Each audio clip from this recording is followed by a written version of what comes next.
Continuando con el tema de actuadores y sensores, vamos a presentar ahora la parte 2 de este tema que consiste en hablar de sensores.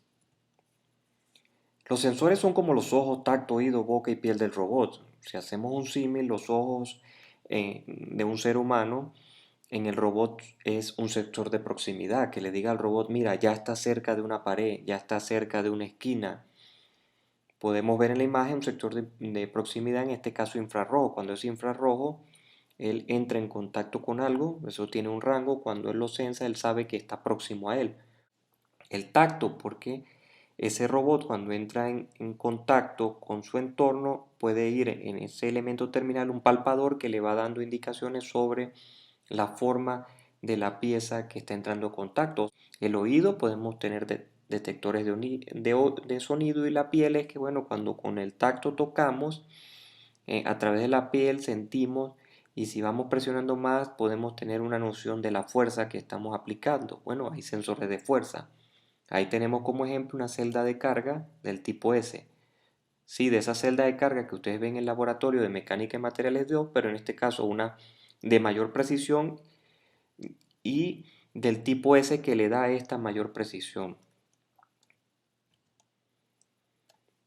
¿Qué capacidades son las requeridas por un robot? Bueno, hay varios niveles. El primero de ellos es un tacto sencillo, es decir, que pueda notar que tiene un objeto cerca o no. Por ejemplo, en ese robot móvil que Pera, él es un robot que va moviéndose con sus dos rueditas, y cada vez que ve algo a través de puede ser un infrarrojo, él ve que está llegando cerca a un objeto y desvía su curso para evitar colisionar. También hay palpadores. En el caso de los palpadores, que es un sensor, imagínense la mitad de una esfera, que a través de ir tocando una pieza punto a punto me permite definir que el robot sea consciente del tamaño y la forma de la pieza que está entrando en contacto.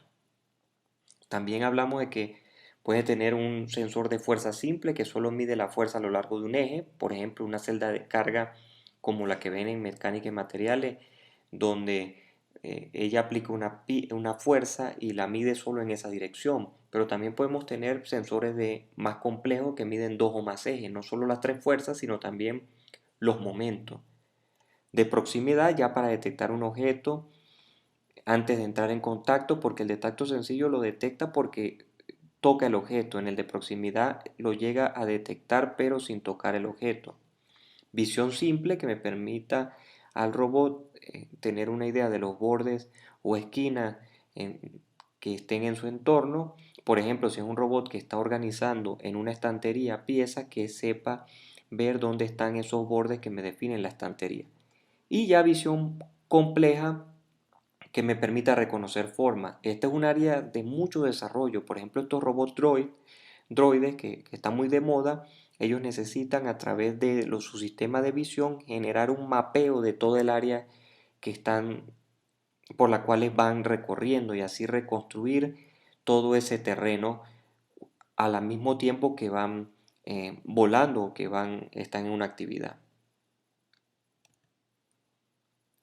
Pero básicamente hablaremos de que hay dos sensores, los internos y los externos. Los internos tienen que ver con el robot en sí mismo, en cómo medir esas variables internas de posición en las juntas del robot, velocidad y aceleración. Y cómo no, también las fuerzas que están siendo aplicadas. Cuando hablamos de los sensores de posición, uno de los más usados es el encoder, ya que su señal de salida es digital, ya que él presenta una secuencia de pulsos digitales. Pueden ver en la imagen un encoder rotacional que va instalado en el mismo eje del motor, y a través de esos pulsos, porque aquí hay una luz que va a ir midiendo pulsos a medida de que esto va girando, le envía una señal digital al computador. Potenciómetros, que se basan en que tengo dos resistencias, una de ellas que es variable, y ese cambio que hay de la resistencia me da una relación lineal, está relacionada directamente con el voltaje que está pasando por las resistencias. Entonces, de esta manera yo puedo medir desplazamientos tanto angulares como lineales.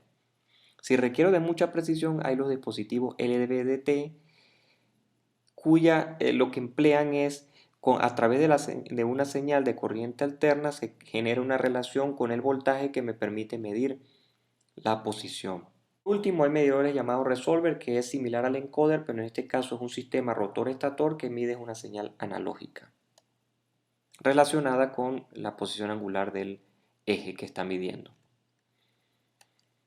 De velocidad, pues todo lo de posición pueden ser empleados como sensores de velocidad, ya que estos, si uno numéricamente los deriva, acuérdense que tenemos posiciones y si esas posiciones sabemos el intervalo de tiempo en que ocurren, podemos dividir el cambio entre el tiempo y me da la velocidad. Pero también hay los tacómetros, estos que vemos en los vehículos, sobre todo sincrónicos. En un robot la velocidad podemos medirla conectándole en el eje un tacómetro. También hay sensores de aceleración como un acelerómetro y de fuerza que principalmente son las galgas tensométricas y los sensores piezoeléctricos. Las galgas tensométricas las recordarán del laboratorio de mecánica de materiales.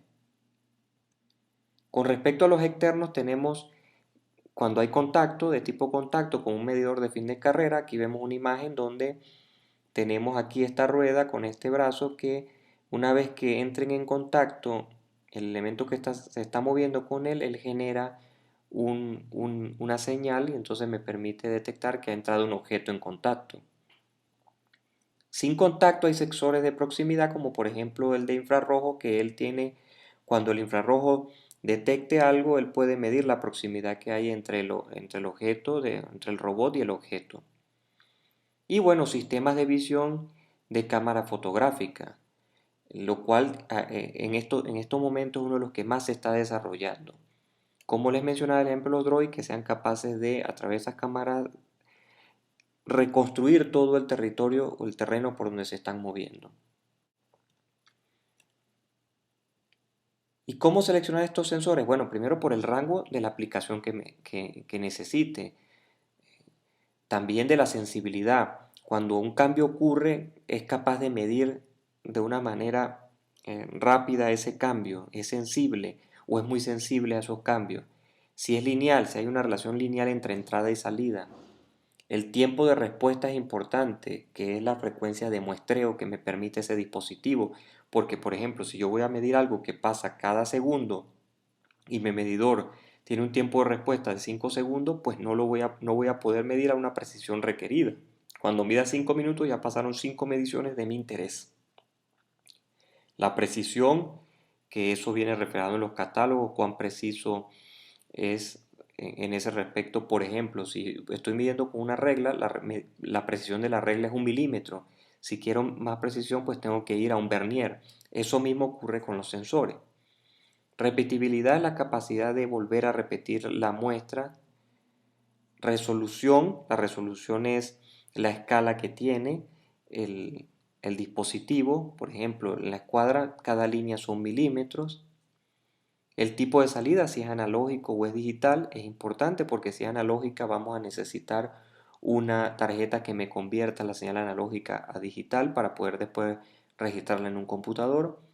El tamaño y el peso, porque si colocamos un sensor muy pesado, pues le vamos a añadir inercia a ese robot y al moverse esa inercia va a generar, acuérdense, masa por aceleración, una fuerza que puede hacer que el robot no se comporte como es esperado y que sea confiable el sensor, que estadísticamente bajo un estudio de confiabilidad me indique cuán preciso puede ser ese sensor en el tiempo. En resumen, pues hemos presentado los sensores que hay internos y externos, los parámetros para seleccionar un sensor y mencionarles que en el laboratorio vamos a utilizar sensores como un botón pulsador, un potenciómetro, un medidor de temperatura y de luz para desarrollar las prácticas. Referencias y atribuciones. Con esto hemos terminado el tema 3 y ya en la siguiente clase entraremos de lleno en la parte de la materia con respecto a las ecuaciones que están subyacentes al estudio de la mecánica de robots.